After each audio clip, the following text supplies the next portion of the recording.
ஏப்பா அஸ்வினே, வாங்கப்பா. என்னப்பா பெரிய யோசனையில இருக்கிற மாதிரி தெரியுது. ஆமாப்பா, உட்காருங்க. எல்லாம் மறி குழந்தையோட சீமந்தத்தை பத்திட்டேன். அம்மா தான் சொன்னாங்கல்ல, சீமந்தத்துக்கு எல்லா செலவும் நான் தான் செய்யணும்னு. அதான் பணத்துக்கு என்ன செய்யலாம்னு யோசனை பண்ணிட்டு இருக்கேன். உங்க அம்மாவை பத்தி உனக்கு தெரியாதா? அவ அப்படிதான்ப்பா ஏதாவது பேசுவா. ஆனா அதெல்லாம் அவ பாத்துக்குவா. நீ மனசுல போட்டு வச்சுக்காத விடு. இல்லப்பா, அதெல்லாம் ஒண்ணும் வேண்டாம். அவங்களே செய்யறேன்னு சொன்னாலும் நான் வேண்டாம்னு சொல்லிடுவேன். முதல்ல அவங்க செய்ய மாட்டாங்க. அதான் பாத்தீங்கல்ல, அத்தனை பேர் முன்னாடியும் எப்படி மூஞ்சில் அடிச்ச மாதிரி சொல்லிட்டு போறாங்கன்னு. உன் பொண்டாட்டியோட சீமந்த செலவை நீ தான் பாக்கணும்னு சொல்லிட்டு போனாங்கல்ல. அவ சரியான புத்தி கெட்டவ. எந்த நேரத்துல என்ன பேசணும்னே தெரிஞ்சு தொலையாது. வாயில வரதெல்லாம் வார்த்தையை கொட்டிட்டு போயிட்டே இருப்பான். அவங்க சொன்னதெல்லாம் நியாயம் தானேப்பா. என் பொண்டாட்டியோட சீமந்த செலவை நான் தானே பாக்கணும். நான் ஒன்னும் அந்த அளவுக்கு ஒண்ணுத்துக்கு உதவாதவன் கிடையாது. என்ன ஆனாலும் சரி, நானே எல்லாத்தையும் பாத்துக்கிறேன். பா, சாதாரணமாவே நம்ம சீமந்த பண்ணா கூட 50-60,000 ஆகும்பா. அதுக்குள்ள காசுக்கு நாம எங்க போறது? எங்கேயாச்சும் கடன் வாங்க போறியா என்ன? ஏற்கனவே நீ சொந்தமா தொழில் பண்றதுக்கு காசு வேணும்னு சொல்லிட்டு இருந்த. இப்போ சீமந்தத்துக்கு காசு வேணும்னு சொல்லிட்டு இருக்க. இப்போ என்ன பண்றது? அதான் தெரியல, யோசனை பண்ணிட்டு இருக்கேன். என்னதான் கூட இருக்க பையங்க கிட்ட காசு கேட்டாலும் 5,000 10,000 அப்படி இப்படி ரெடி பண்ணிடலாம். ஆனா 50,000 60,000 எங்க போறது? பேசாம மீனாவுடைய அம்மாவுடைய பத்திரம் ஒண்ணு இருக்குன்னு சொன்னல, அது வாங்கி வேணா நான் தரட்டுமா? அது வேணா லோன் போட்டு ஏதாச்சும் செய்யலாமா? ஐயோ, வேண்டாப்பா வேண்டாம். அதெல்லாம் வேண்டாம். என்னதான் இருந்தாலும் அது மீனாவுக்கு சேர வேண்டிய சொத்து. நம்ம அதை விட்டுதான் மீனாவுக்கு ஏதாவது நகை நட்டு செய்யணும்னு பாத்துட்டு இருக்கோம். நீங்க என்னடா அந்த பத்திரத்தை எனக்கு தரேன்னு சொல்றீங்க? அதெல்லாம் ஒண்ணும் வேண்டாம். இந்த சீமந்தத்தை சிம்பிளா பண்றோமோ இல்ல ஆடம்பரமா பண்றோமோ அது அப்பால் பட்ட விஷயம். ஆனா மீனாவுக்கு சேர வேண்டியது செய்ய வேண்டியது எல்லாத்தையும் ஒழுங்கா செஞ்சிடணும். இல்லன்னா அவங்க மாமியார் கிட்ட காலம் போது மீனா பேச்சு வாங்கிட்டு தான் இருப்பான். நீ சொல்றதுலாம் சரிதான்பா. ஆனா உங்க அம்மா பேசுற பேச்சு பார்த்தா எனக்கு அவ மேல கோபம் தான் வருது. ஆனா என்ன பண்றது? அந்த கோபத்தெல்லாம் அவ மேல காட்ட முடியலையே. எது சொன்னாலும் கோச்சுக்கிட்டு போயிடுறா. அவனா வீட்டை விட்டு போயிடுறா. இல்லாட்டி தூக்க மாட்டிக்கொண்டு மிரட்டுறா. நான் என்ன செய்யறது? விடுங்கப்பா, நான் பாத்துக்கிறேன். இன்னும் நாள் இருக்குல்ல. இன்னும் ஐயர்கிட்டயே நாள் பார்க்கல. எப்படி ஒரு மாசமாவது டைம் இருக்கும். அதுக்குள்ள நான் பார்த்து முடிச்சுக்கிறேன். உள்ள வரலாமா? அதான் உள்ள வந்துட்டீங்களே பெரியமா, அப்புறம் என்ன? வாங்க. இது என்ன கிளாஸ் ரூமா? வரலாமா வரக்கூடாதுன்னு கேக்குறதுக்கு? அதுக்கு இல்ல தம்பி, அப்பாவும் மகனும் எது பேசிட்டு இருக்கீங்க, அத நான் வந்து டிஸ்டர்ப் பண்ணிட்டேனோனே அங்கே இருந்தேன். அதெல்லாம் ஒண்ணும் இல்ல பெரியமா. எல்லாம் வரப்போற செலவு பத்தி தான் யோசனை பண்ணிட்டு இருந்தோம். ஆமா, உன் அம்மா கதை 1000 சொல்லுவா. அவளுக்கு அறிவே வராது. இந்த சீமந்தம் கல்யாணம் காது குத்து இதெல்லாம் எதுக்காக வைக்கிறாங்க சொல்லு பாப்பா? எல்லாம் பணம் காசு வசூல் பண்றதுக்குதே. இவ்வளவுத்தையும் செலவு பண்ணி வைக்கிறது எதுக்காக? எல்லாம் மொய் காசு பணத்துக்காகதே. இங்க பாடுறா, உன் அம்மா கறி அப்படி இப்படின்னு சொல்லுவா. அதெல்லாம் கேட்காத, நான் சொல்றது கேளு. கண்ணத்துல நலங்கு வச்சு கையில வலையில போட்டு வர்றவங்களுக்கு 4 வாய் சோறு போட போறோம். அதுக்கு எதுக்கு ஆடம்பரமா செலவு பண்ணிக்கிட்டு? பக்கத்துல புட்லூர் கோவில் கிடக்கு. அங்க உன் பொண்டாட்டியை கூட்டிட்டு போய் உட்கார வச்சு நலங்கு வச்சு வலையில போட்டு சாமியை நல்லபடியா கும்பிட்டு குழந்தை நல்லபடியா பிறக்கணும்னு வேண்டிக்கிட்டு வர்றவங்களுக்கு ஏதோ சிம்பிளா 4 வகை சாப்பாடு ஏதோ முடிஞ்சா இட்லி ஏதோ ஒன்று வாங்கி கொடுத்து சிம்பிளா சீமந்தத்தை முடிச்சுவிடு. அதை விட்டுவிட்டு நீ மண்டபத்தை பார்த்து வச்சினாலா எக்கச்சக்கமா செலவாகும். என்னதான் வீட்லயே வச்சாலும் அதுலயும் பார்த்தீங்கன்னா சாப்பாடு செலவு, பந்தல் செலவு, டேபிள் சேர் செலவு, ஏகப்பட்ட செலவு தான். அதுவும் இல்லாம உன் மாமனார் மாமியார நகை நட்டு வை, தட்டு வரிசை வை, புட்டு வையின்னு உன் அம்மா கறி படாது பாடுபடுத்துவா. யாருக்கும் எந்த தொல்லையும் வேணாம். பேசாம கோயிலுக்கு கூட்டிட்டு போய் 10 பேர் நம்ம பக்கம் வீட்டுக்காரங்க கூட்டிட்டு போய் நலங்கு வச்சு கூட்டிட்டு வந்துருவோமே. சிம்பிளா சீமந்தம் முடிஞ்சிடும். நீங்க சரியா சொன்னீங்க. அப்பா, பேசாம உன் பெரியம்மா சொன்ன மாதிரி செஞ்சிடறேன். செலவும் கம்மியாயிடும்ல. ஆனா அம்மா ஒத்துக்கணுமேப்பா. அவ கிடக்குறான் சீமந்தத்துக்கு 5 பைசா காசு கூட அவ தரமாட்டான். எல்லா செலவும் நீ தான் பார்க்கணும். சரி, பாப்போம் பெரியம்மா. நம்மளுடைய நிலைமை எப்படி இருக்குன்னு பாப்போம். மறிக்குழந்து, என்ன முகம் ஆடி வர, என்னாச்சு? அதுவா மாமா, அத்தை இப்பதான் கூப்பிட்டு பேசினாங்க. எங்க அப்பா கிட்ட நகை போடுன்னு சொன்னோங்கல்ல, அதுக்கு எங்க அப்பா முடியாது கஷ்டமா இருக்குன்னு சொல்லியிருக்காங்க. அதுக்கு அத்தை என்ன ஆனாலும் சரி கண்டிப்பா நகை போட்டுதான் ஆகணும்னு சொல்றாங்க. ஏய், உன்னை யாரு உங்க அப்பாவுக்கு போனை போட்டு பேச சொன்னது? நான் தான் சொன்னல அவங்களுக்கு எதுவும் போனை போட்டு எதுவும் சொல்லாதே பேசாதுன்னு. நான் என்ன பண்றது மாமா? அத்தை தான் உங்க அப்பா கிட்ட சொல்லு சொல்லு சொல்லுன்னு சொல்லிட்டே இருந்தாங்க, அதான் சொன்னேன். அவங்களே ஏற்கனவே கஷ்டத்துல இருக்காங்க. இப்ப வேற கடன் வாங்குற மாதிரி ஆயிட்டு போகுது.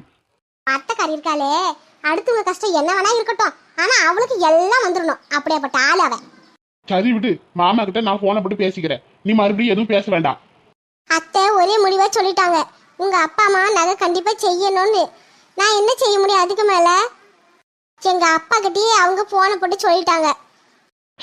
இந்த பொம்பளைங்க இருக்காங்களே, புடவை நகை பணம் காசு இது இல்லைன்னா போதும், அவங்களுக்கு கண்ணே இல்லாத மாதிரியா.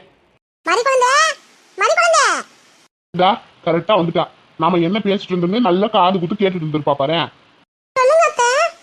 அது சரி, ஒரு 5 நிமிஷம் ஆள் இல்லைன்னா போதுமே, அப்படியே எல்லாம் ஒண்ணு கூடி மாநாடு போட ஆரம்பிச்சிருவீங்க. இங்க என்ன மீட்டிங் போயிட்டு இருக்கு? எல்லாம் உன் மருமகளோட சீமந்தத்தை பத்தி தான் பேசிட்டு இருக்கான். இதுல பேசுறதுக்கு என்ன இருக்கு? அதை முடிவு பண்ணிட்டோம்ல, அப்புறம் என்ன? ஆமா ஆமா, உனக்கு பேசுறதுக்கு ஒண்ணும் கிடையாது. ஆனா சீமந்தம் பண்ண போனவன் என்ன பண்ணணும் எப்படி பண்ணணும்னு பேசுறதுக்கு 1000 விஷயம் இருக்கு. அவன் தான் பேசிட்டு இருக்கான். ஏமா நீங்க பண்றது கொஞ்சமாவது சரியா இருக்கா? மாமா கிட்ட எதுக்கு அள்ளி இப்ப நகை போட சொல்லியிருக்கீங்க? அவங்களே ஏற்கனவே கஷ்டத்துல இருக்காங்க. கடனை உடனே வாங்கி தான் விவசாயம் பண்ணிட்டு இருக்காங்க. இப்போ என்னடா சீமந்தத்துக்கு நகை செய்யுங்கன்னு சொன்னீங்களாமே. அப்படின்னு உன் பொண்டாட்டி சொன்னாலா இல்ல உன் மாமனார் சொன்னானா? ஆமா, யாராவது சொல்லிதான் தெரியணுமா என்ன? வாங்கணும் எங்களுக்கு தெரியாதா? நீ இப்படிதான் கேட்டிருப்ப. அது முக்கியம் இல்லம்மா, நீங்க சொன்னீங்களா இல்லையா? ஆமாடா சொன்னேன். அவன் நகை போட்டா நானும் என் கழுத்துல போட்டுக்க போறேன்.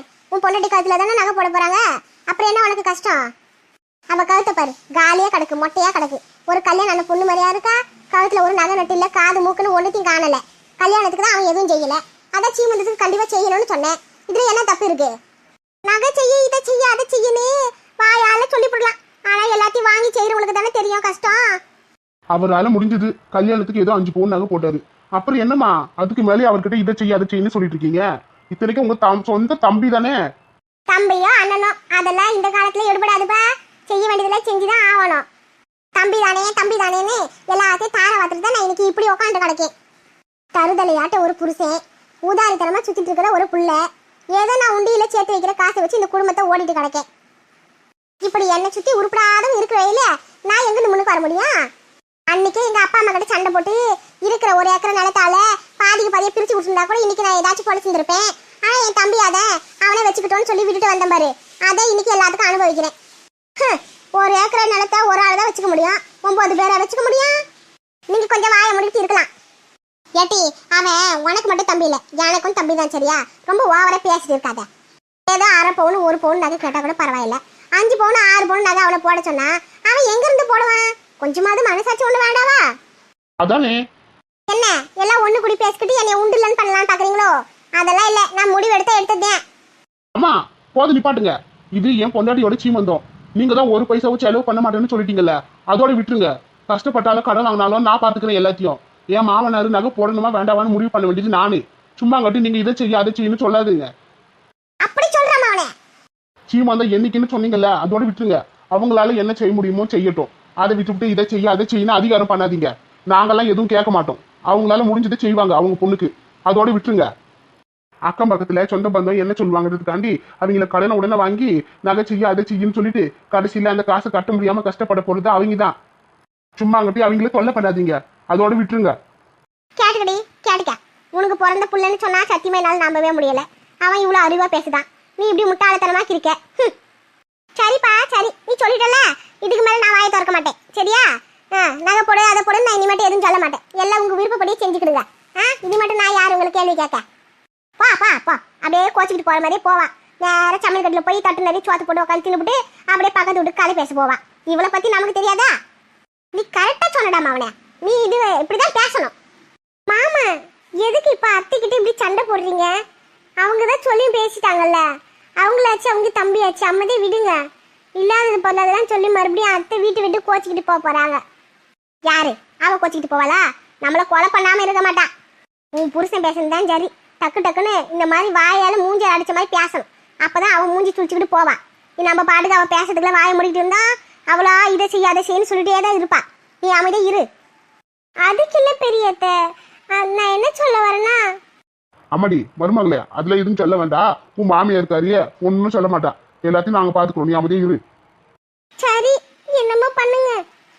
இந்த வீட்டுல என்னாலும் எங்க அப்பா அம்மாவாலே சண்டை வராம இருந்தா சரி. ஐயா அஸ்வினே, இப்படிதான் இருக்கணும். இப்படி பேசினா தான் உன் அம்மா வாயை அடங்கும். நம்ம பாட்டுக்கு அமைதியா இருந்தா அவ வாய்க்கு வந்தபடிலாம் பேசிட்டு தான் இருப்பா. எப்பா நான் ஒன்னும் வேணும்ட்டே பேசல, சும்மா அவங்க வெறுப்பேத்திட்டே இருக்காங்க, அதை இப்படி பேச வேண்டிய நிலைமை வந்துருச்சு. சரி விடு, அவ அப்படிதான். நாம மீனாவுடைய அம்மாவுடைய பத்திரம் நம்ம அவங்க சொந்தக்காரர்கிட்ட இருக்குன்னு சொன்னல, நாம போய் அதை வாங்கிட்டு வந்துருவோமா? சரிப்பா வாங்க போய் இப்போ வாங்கிட்டு வருவோம்.